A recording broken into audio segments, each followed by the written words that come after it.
ओम गण गणपते नमः। वक्रतुंड महाकाय सूर्यकोटि समप्रभा निर्विघ्नं कुरु मे देवा सर्वकार्येषु सर्वदा। बोलिए गणेश जी महाराज की जय। आप सब भी कमेंट में गणेश जी की जय अवश्य लिखिएगा। आइए आज के वीडियो में हम गणेश भगवान की व्रत कथा का श्रवण करेंगे। बुधवार का दिन गणेश जी को समर्पित होता है। बुधवार के दिन गणेश जी की पूजा अर्चना करने के बाद बुधवार की व्रत कथा का श्रवण अवश्य करना चाहिए। गणेश जी की आप जब भी पूजा अर्चना करें उन्हें दूर्वा जरूर समर्पित करें। 7, 11, 21, 51 जितना भी आपसे बन पड़े उन्हें दूर्वा जरूर से जरूर समर्पित करना चाहिए। उन्हें दूर्वा बहुत अधिक प्रिय है। आइए अब गणेश जी की व्रत कथाओं का आनंद लेते हैं और अपने जीवन को सुखमय बनाते हैं। पौराणिक कथा के अनुसार एक बार एक नगर में एक मालिन रहती थी। उसके पति का देहांत हो गया था। उसका एक 4 साल का पुत्र था। उसकी सास बहुत ही कठोर हृदय की स्त्री थी। वह बहू को बहुत तकलीफ देती थी। एक दिन सास ने बहू और पोते को घर से निकाल दिया। वे दोनों रोते हुए चलते चलते एक जंगल में जा पहुंचे। वहां एक बड़े पेड़ के नीचे बैठ गए। वहां से थोड़ी दूर पर एक गणेश जी का मंदिर था। वहां बहुत लोग गणेश जी के दर्शन करने आते थे। दर्शन करके गणेश जी को प्रसाद चढ़ाते थे। फिर वह प्रसाद सब में बांट देते थे। इस प्रसाद से माँ बेटे का गुजारा होने लगा। दोनों गणेश जी की पूजा पाठ में लग गए। एक दिन उन्होंने सोचा क्यों ना हम भी जंगल से फूल लाकर बेचें। वे रोज जंगल से फूल लाकर उसकी माला बनाकर बेचने लगे। साथ में पूजा की सामग्री और प्रसाद भी बेचने लगे। इससे उनको आमदनी होने लगी। गणेश जी की कृपा से आमदनी दिन दुगनी रात चौगनी बढ़ने लगी। जल्दी ही उन्होंने एक मकान और एक दुकान बना लिया। एक राजा की लड़की मंदिर में रोज पूजा करने आती थी।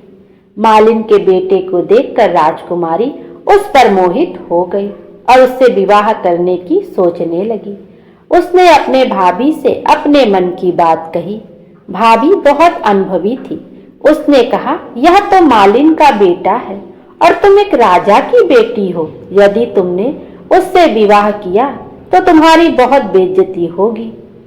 पर राजकुमारी अपनी बात पर अड़ी रही। उसने कहा, मैंने तो प्रतिज्ञा कर ली है कि मैं उसी से विवाह करूंगी। भाभी ने घर जाकर सारी बात राजा को बता दी। राजा ने मना नहीं किया और विवाह के लिए तैयार हो गए। उन्होंने बड़े धूमधाम से बेटी का विवाह मालिन के बेटे के साथ कर दिया। मालिन ने सबसे पहले बेटे बहू को गणेश जी के मंदिर में ले जाकर पूजा पाठ करवाया और गणेश जी का आशीर्वाद दिलाया। इसके बाद पूरे नगर में यह बात फैल गई कि गणेश जी की पूजा करने से सब दुख कष्ट दूर हो जाते हैं। यह बात सुनते ही नगर के सभी लोग मंदिर आने लगे। मालिन और उसके बेटे की बिक्री और भी अधिक बढ़ गई। उधर उसकी सास के बुरे दिन आ गए। अन्नदाता उससे रूठ गए और वह भूखों मरने लगी। एक दिन वह रोती धोती उसी गणेश जी के मंदिर में आ पहुंची। वहां वह मालिन के बेटे से बोली, मैं बहुत भूखी हूँ, मुझे रोटी कपड़ा दे दो। इसके बदले मैं तुम्हारा घर का सारा काम कर दूंगी। लड़के को दया आ गई और उसे काम पर रख लिया। उसने अपनी दादी को नहीं पहचाना। जब मालिन घर आई तो उसने सास को पहचान लिया। वह सास से बोली, सासू जी आप यहाँ कैसे? सास ने पोते की तरफ इशारा करके कहा, मेरी इस सेठ के यहाँ नौकरी लग गई है। बहू बोली, यह आपका पोता है और यह घर भी आपका ही है, यह दुकान भी आपका ही है। जब आपने हमें घर से निकाला था तब गणेश जी ने हमारी रक्षा की। बहू की बात सुनकर सास बोली, मेरी करनी मैंने भोग ली। बहू बोली, सासू जी अब आप हमारे यहाँ रहो और पोते का सुख देखो हे गणेश जी महाराज, जैसा सुख आपने मालिन को दिया वैसा ही सुख सबको देना। बोलो गणेश जी महाराज की जय। आइए अब गणेश जी और तुलसी माता की इस पौराणिक कथा का श्रवण करते हैं। पौराणिक कथा के अनुसार एक बार जब गणेश जी गंगा नदी के किनारे तपस्या कर रहे थे तो वहां से देवी तुलसी गुजरी। उन्होंने देखा कि युवा गणेश जी तपस्या में लीन थे। वो रत्न जटित सिंहासन पर विराजमान थे। उनके समस्त अंगों पर सुगंधित चंदन लगा हुआ था। गले में पारिजात पुष्पों के साथ स्वर्ण मणि रत्नों के अनेक सुंदर हार थे और उनकी कमर में अत्यंत कोमल रेशम का लाल पीतांबर लिपटा हुआ था। देवी तुलसी गणेश जी के इस सुंदर स्वरूप पर मोहित हो गई और उनके मन में भगवान गणेश से विवाह करने की इच्छा जागृत हो गई। माता तुलसी ने विवाह की इच्छा बताने के लिए भगवान गणेश जी का ध्यान भंग कर दिया। भगवान गणेश इस बात से न केवल नाराज हो गए बल्कि माता तुलसी की मनसा जानकर स्वयं को ब्रह्मचारी बताकर उनके विवाह प्रस्ताव को अस्वीकार कर दिया। विवाह प्रस्ताव ठुकराने पर तुलसी जी नाराज हो गई और उन्होंने गणेश जी को श्राप दे दिया कि उनके एक नहीं बल्कि दो दो विवाह होंगे। यही कारण है कि आज भगवान गणेश की दो पत्नियां हैं, रिद्धि और सिद्धि। लेकिन तुलसी माता के श्राप देने पर गणेश जी भी क्रोधित हो गए और उन्होंने भी तुलसी माता को श्राप दे दिया कि तुम्हारा विवाह एक असुर से होगा। एक राक्षस की पत्नी होने का श्राप सुनकर माता तुलसी डर गई और उन्होंने तुरंत गणेश जी से माफी मांगी। तब गणेश जी ने तुलसी माता से कहा कि तुम्हारा विवाह शंखचूर्ण राक्षस से होगा। शंखचूर्ण दैत्यराज दंभ का पुत्र था। दंभ ने भगवान विष्णु की तपस्या करके तीनों लोकों के लिए अजय और महापराक्रमी पुत्र के रूप में शंखचूर्ण को मांगा था। बाद में शंखचूर्ण ने भगवान ब्रह्मा की आज्ञा का पालन करते हुए माता तुलसी से विवाह किया था। गणेश जी ने माता तुलसी से यह भी कहा कि तुम भगवान विष्णु को प्रिय होने के साथ ही कलयुग में मोक्ष देने वाली होगी, पौधे के रूप में पूजनीय होगी, लेकिन मेरी पूजा में तुम्हारा प्रयोग नहीं होगा। भगवान विष्णु को माता तुलसी अत्यंत प्रिय हैं, जो तुलसी के बिना उनकी पूजा अधूरी मानी जाती है।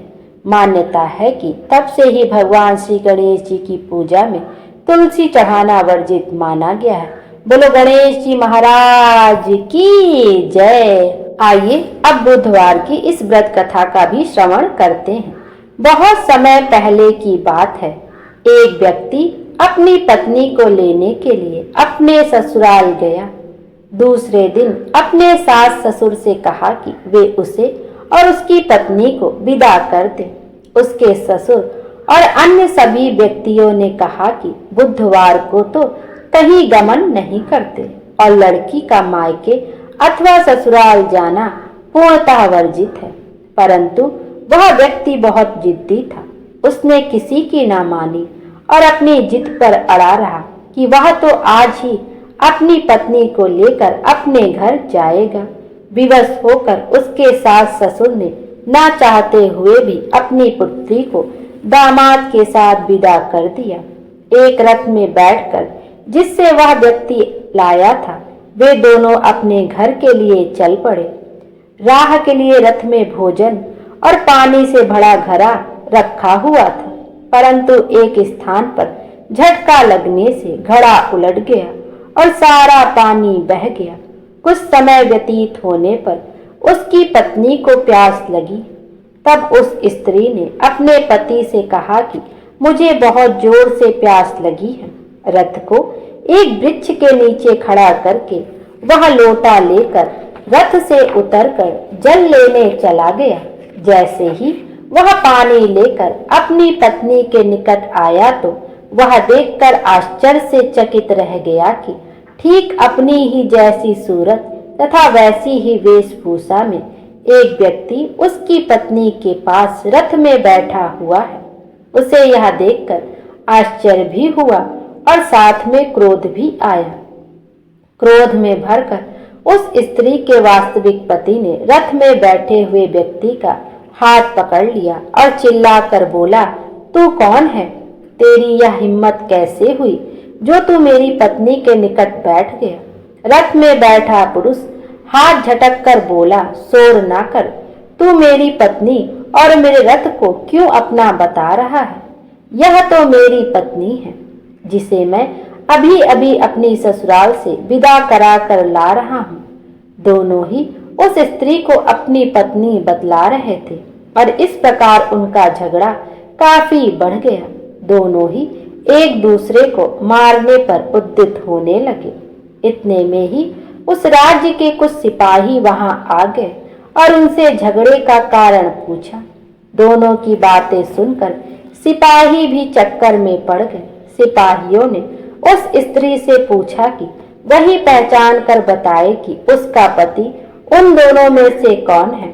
स्त्री बेचारी कोई उत्तर नहीं दे सकी। वे दोनों ही बिल्कुल एक जैसे थे, अतः वह स्वयं यह फैसला नहीं कर पा रही थी कि इनमें से कौन सा उसका पति है और कौन झूठ बोल रहा है। विवश होकर सिपाही उन तीनों को रथ सहित न्याय के लिए राजा के पास ले जाने लगे।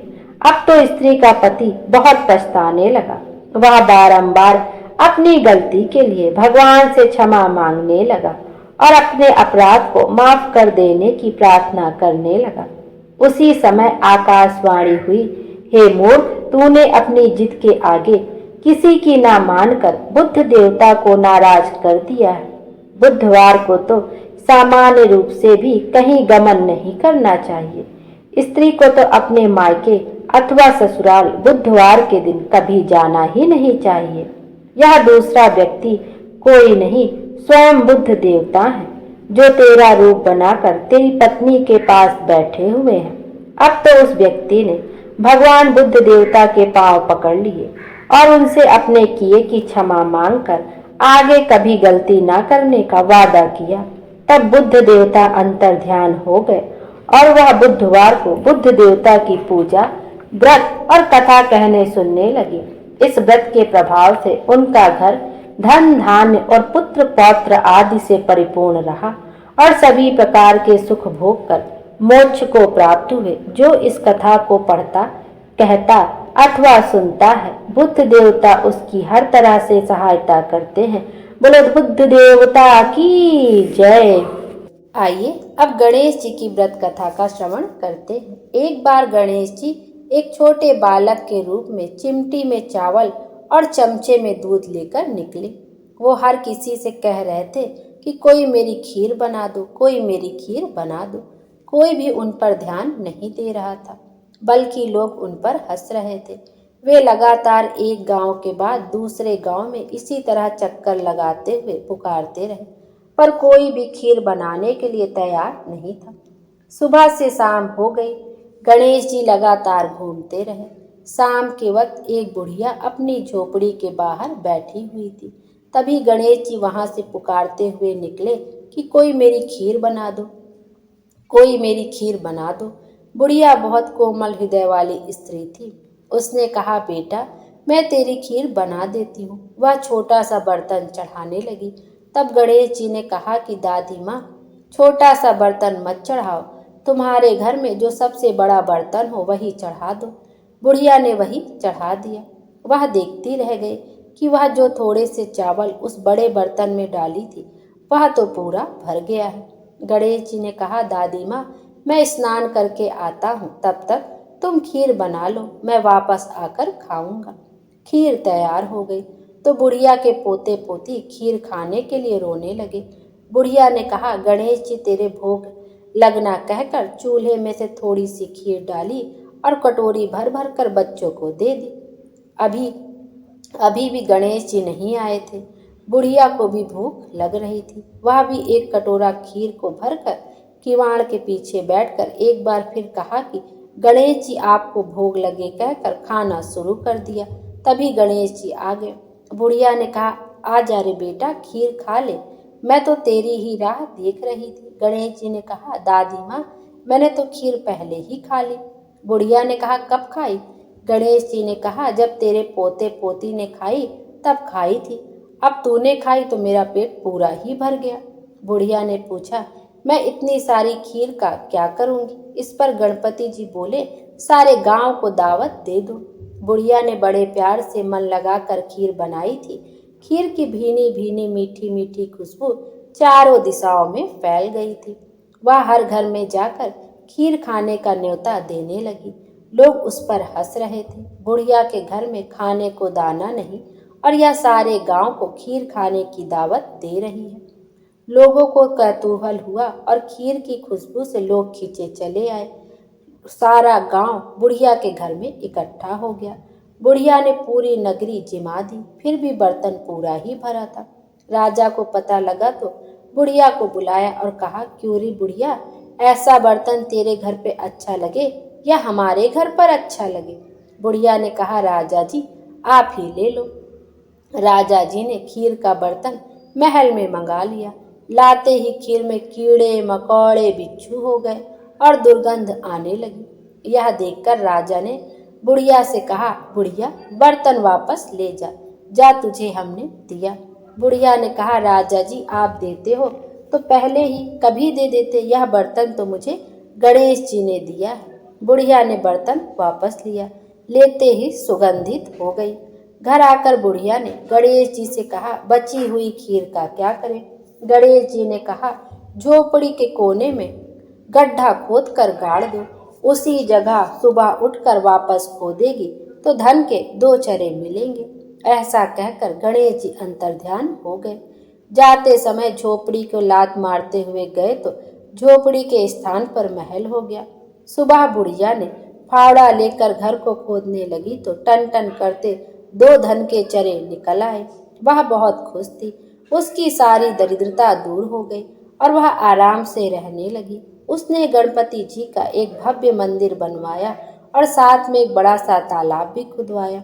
इस तरह उसका नाम दूर दूर तक प्रसिद्ध हो गया। उस जगह वार्षिक मेले लगने लगे। लोग गणेश जी की कृपा प्राप्त करने के लिए उस स्थान पर पूजा करने और और मन्नत मांगने के लिए आने लगे। गणेश जी सबकी मनोकामनाएं पूरी करने लगे। गणेश जी जैसे आपने बुढ़िया को दिया वैसा सबको देना। विनायक जी की कहानी कहने वाले और हुंकारा भरने वाले और कथा सुनाने वाले की सबकी मदद करना, सबको खुशियां देना। जैसे बुढ़िया को भरा जरा दिया वैसा ही सबको देना। बोलिए गणेश जी महाराज की जय, चौथ माता की जय। गणेश जी महाराज हम सबकी मनोकामना पूर्ण करें और हमारे जीवन को खुशियों से भर दे। Thank you.